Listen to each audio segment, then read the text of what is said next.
Shalom, shalom. It's the brother Kadash. I want to start off by giving our praises to Yahweh, Bahashem, Yahweh Shai, Bahashem, Rekha Kadash. Double honors to the apostles and the elders. Peace, blessings, and honors to all the brothers in this truth. This is the elect Israelite lives matter. Just a little saying to kind of, go along with the whole saying that's going out there, but pretty much switching it up. The Israelite lives matter, but even more important than that, the elect of Israelite lives matter. This is the book of Second Maccabees, chapter 1, which says the same thing. Verse 1, it says, the brethren, the Jews that be at Jerusalem and in the land of Judea, wish unto the brethren, the Jews that are throughout Egypt, health and peace. So this ain't about all lives. This ain't about all people.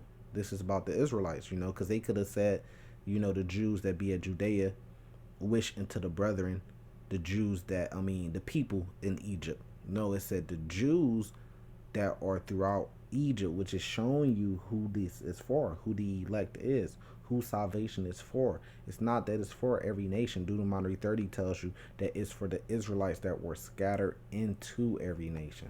And this is just more to go along with that. Verse 2, it says, God be gracious unto you. No, the Egyptians. No, everybody. No, it says God be gracious to you. And remember his covenant. So that's what the whole new covenant is a part of the Lord remembering the old covenant and making it renew.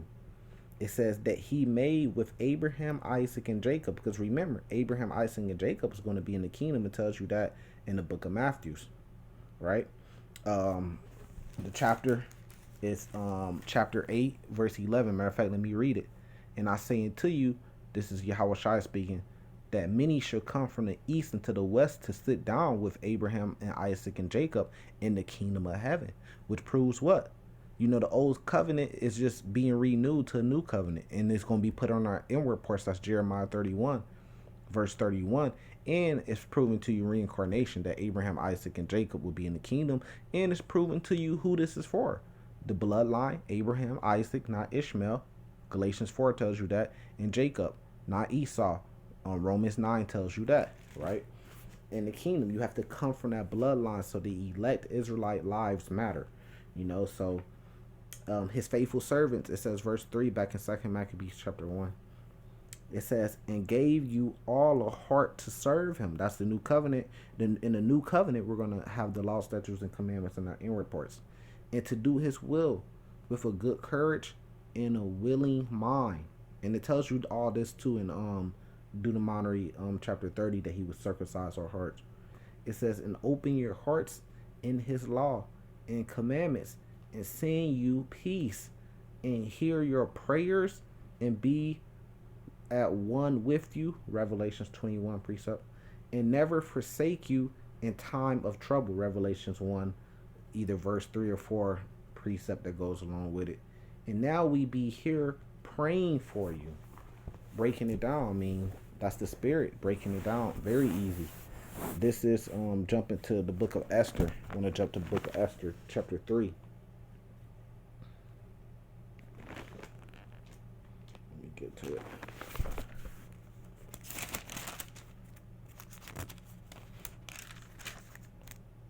Let me get where I want. This is Esther chapter 3. So the king, he had commanded, he put the commandments out, right? But this is let me get to the part I actually want it from. Verse 6, straight to the point. No, verse 5. And when Haman saw that Mordecai bowed not, nor did him reverence, then was Haman full of wrath. And he thought to scorn to lay hands on Mordecai alone, for he had showed him the people of Mordecai. Wherefore Haman sought to destroy all the Jews that were throughout the whole kingdom of Ahasuerus, even the people of Mordecai. So the reason why they did that is because the Israelites were keeping their own laws in the, inside this kingdom. They were keeping their own law, statutes, and commandments, a particular people. And the other nations have always hated when we kept our law, statutes, and commandments. Why?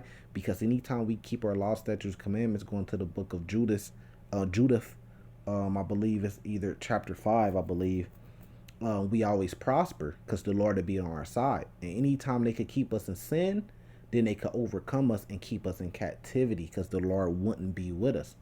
Verse 7, it says, in the first month, that is the month Nisan, in the 20 year of King Osiris, they cast that is the lot before Haman, from day to day and from month to month, to the 20th month, that is the month of Adar.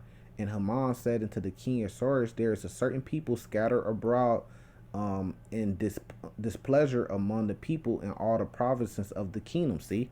And this is the same thing that's happening today in America, which is Mystery Babylon. We're waking up to keeping the commandments, man. And this is why these curses, these pandemics, and all these different things are coming on these people. It says, in their laws are diverse from all people. You keeping the law, statutes, and commandments is bad for their business, because no longer are you keeping their holidays. So that means these big box stores, they lose a lot of money because you're not following these holidays no more, where you spend majority of your money at.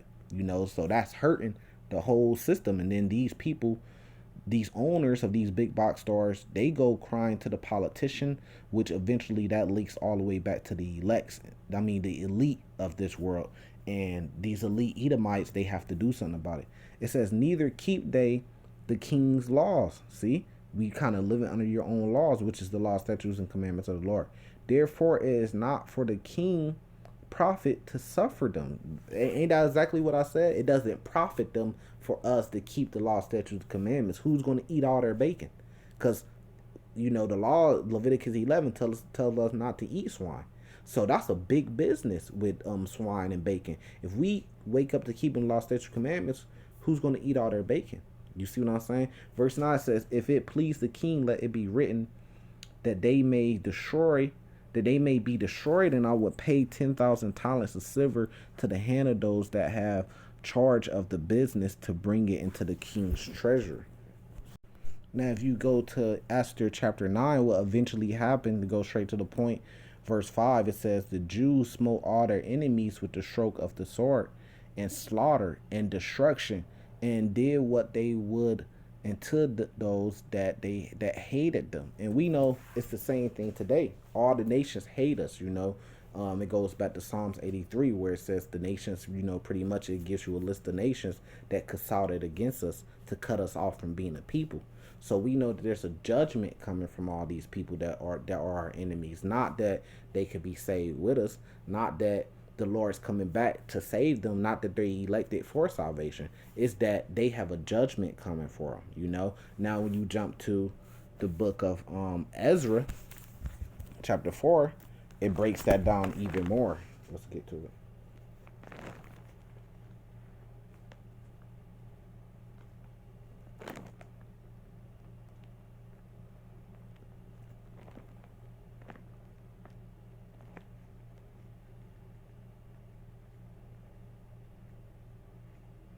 If I can get to it.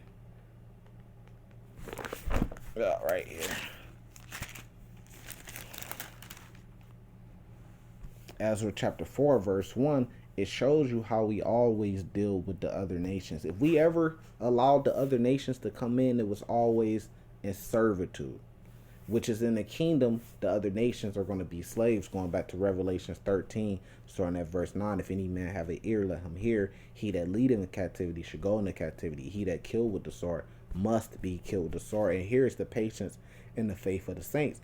Now back in Ezra chapter 4, verse 1, it says, now when the adversaries of Judah and Benjamin heard that the children of the captivity, right, built the temple unto the Lord God of Israel, and we're building the third temple today with the man of Israel. The kingdom lies in us, so each one of us is like a piece to that temple, we're a body, right? It says, then they came to Zerubbabel and to the chief of the fathers, and said unto them, let us build with you. So here you are today. You got other camps that's out there telling the heathen and these other nations that have, instead of prophesying their judgment that's coming to them and their punishment from the Lord that's coming to them, they're telling them that they could join us. But that's not what our people had originally done, and that's why I'm showing and bringing these precepts out. And it says, for we seek your God as ye do, but we do sacrifice unto him since the days of Esarhaddon, king of Ashur, which brought us up hither. But Zerubbabel and Joshua, see, this is what This is what we say, and this is what these other camps should be saying. And the rest of the chief of the fathers of Israel said unto them, Ye have nothing to do with us to build a house unto our God, but we ourselves together will build unto the Lord God of Israel, as King Cyrus, the king of Persia, has commanded us, because he gave them the power to go back and build. But like they said, look, ye have nothing to do with us, but we will build a house into our God. So it's the same thing today when we're building up that third temple, which is us, the men, right? Our spirits, our soul, right? The elect, we, the other nations, can't be a part of this. So what does that go back to? The title of this video, this lesson: the elect Israelite lives matter. Now, if you jump to Revelation chapter 7, just to end it off, just a little quick lesson real quick. Hopefully, to be edified and everything. This is Revelation chapter 7, verse 1. It says, And after these things I saw four angels standing on the four corners of earth, holding the four winds of earth, that the wind should not blow on the earth, nor on the sea, nor on any tree. And I saw another angel ascending from the east, having a seal of the living God, and he cried with a loud voice to the four angels to whom it was given to hurt the earth and the sea, saying, Hurt not the earth, neither the sea, nor the trees, till we have sealed the servants of our God in their forehead. And I heard the number of them which were sealed, and there were sealed 144,000 of all tribes of the children of Israel. With that, I'm going to say salvation to the elect, and shalom.